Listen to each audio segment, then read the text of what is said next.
जब आपका स्नान नहीं हुआ, आप बगीचे में गए हो, आज्ञा लेकर किसी के वृक्ष से पुष्प ले रहे हो, किसी टाली से पुष्प ले रहे हो, तो उसके मालिक से आपने पूछकर उस पुष्प को आपने तोड़ लिया,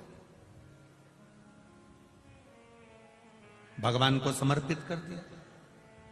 और यदि वही पुष्प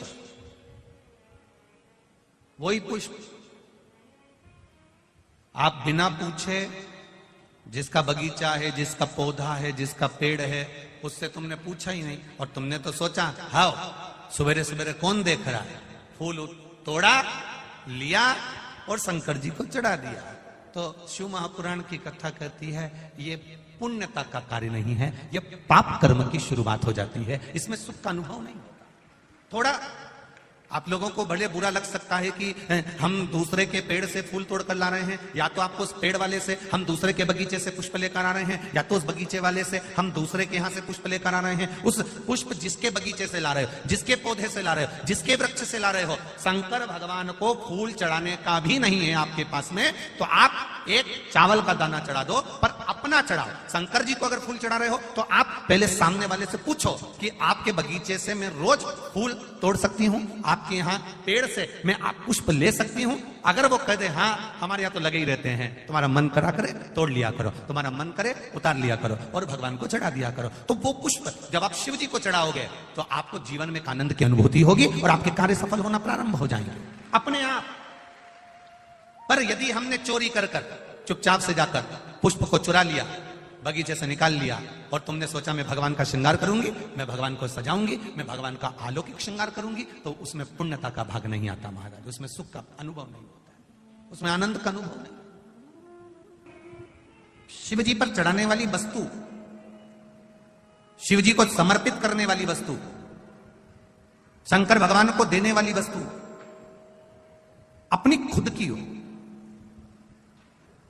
पहले के लोग क्या करते थे, मंदिर जाते थे, मंदिर का ही जल भरकर शिव जी को चढ़ा देते थे।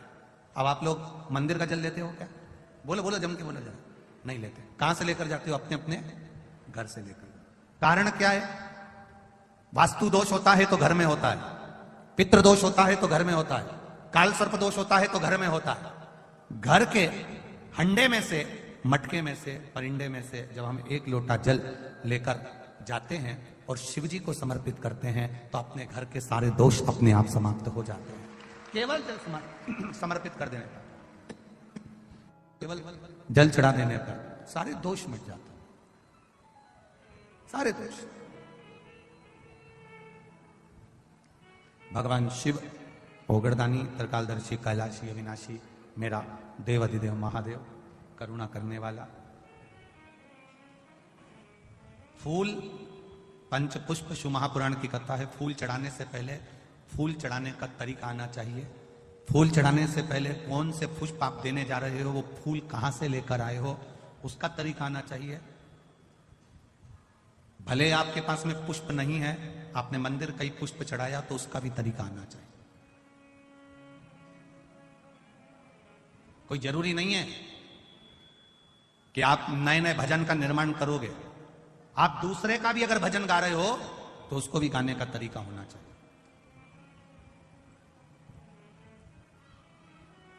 कभी कभी आप भी जाते जाते रास्ते में किसी का पौधा देख लेते हो, किसी का पेड़ देख लेते हो, किसी का बगीचा देख लेते हो, किसी की वस्तु देख लेते हो, आपके भीतर भी वो भाव जागृत हो जाता है कि ये अच्छा फूल है, मैं भगवान के लिए तोड़ लेती हूं। अभी नवरात्रे चल रहे हैं, लाल कलर का वो फूल होता है ना, तो लोग किसी के भी पेड़ से, किसी के भी बगीचे से, किसी के यहां से भी तोड़ कर ले आते हैं, देवी जी को चढ़ा देते हैं, बड़े प्रेम से पल्लू वल्लू लेके खुश होके। तुम सोचती हो कि देवी मैया प्रसन्न होगी, देवी जी कह रही है अरे यो चोटी, बताओ, दूसरे के घर का चुरा कर लिया, दूसरे के घर का उठा कर लिया, दूसरे का सामान लेकर आ गई और चढ़ा कर कह रही है कि मैंने भगवान का पूजन कर दिया, भगवान की आराधना कर दी, भगवान की सेवा कर दी। ना,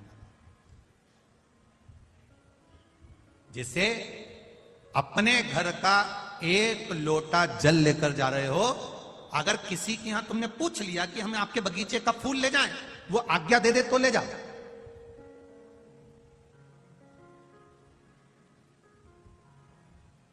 वो वो आज्ञा दे, लेकर जाओ। आज्ञा होने के बाद में फूल शिव जी को चढ़ा रहे हो तो वायु पुराण कहती है, वायु पुराण वर्णन करती है। आप लोगों को तो मालूम होगा, आप लोग क्योंकि सब कोटेश्वर के पास के हो, तो आप लोगों के तो स्मरण में होगा कि शंकर भगवान को या देवताओं को जो पुष्प चढ़ता है, उस फूल को अगर कोई पेड़ पे से, डाली पे से तोड़ा जाता है तो नहाकर नहीं तोड़ते। भगवान को चढ़ने वाले पुष्प को बिना नहाए तोड़ा जाता है, नहाकर पुष्प नहीं तोड़ा जाता।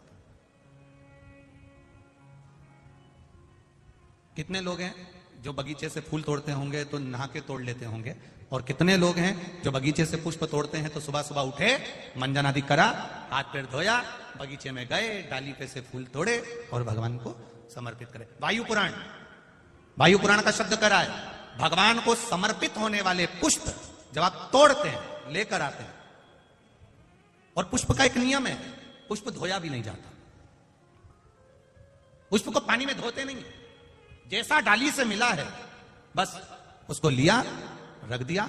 जब आप पूजन करने के लिए बैठे और पूजन के समय पर उस पुष्प को तुमने उठाकर भगवान को समर्पित किया, भगवान को चढ़ाया, भगवान को समर्पित करना प्रारंभ करा। अब आप लोग कहेंगे गुरुजी शरीर बासी है, शरीर हमारा, बताओ हम स्नान करे नहीं है और स्नान नहीं करे और फूल तोड़ लिया तो वो फूल अशुद्ध नहीं हो गया? वो फूल शुद्ध ही नहीं हुआ। वायु पुराण कर रही है, वायु पुराण वर्णन कर रही है, भगवान को चढ़ने वाला पुष्प जब हम डाली पे से उतार कर लेकर आते हैं और लाकर हम भगवान के पास में कहीं स्थान पर रख देते हैं, और स्नान करने के बाद जब हम शंकर भगवान को याद, कोई भी, राम जी को, कृष्ण जी को, ठाकुर जी को, देवी जी को वो पुष्प जब समर्पित करते हैं तो उससे ना जाने कितने कितने दोष हमारे जीवन के समाप्त हो जाते हैं। ये वायु पुराण वर्णन कर, ना जाने कितने कितने दोष हमारे समाप्त हो जाते हैं। ये वायु पुराण कर, ये वायु पुराण।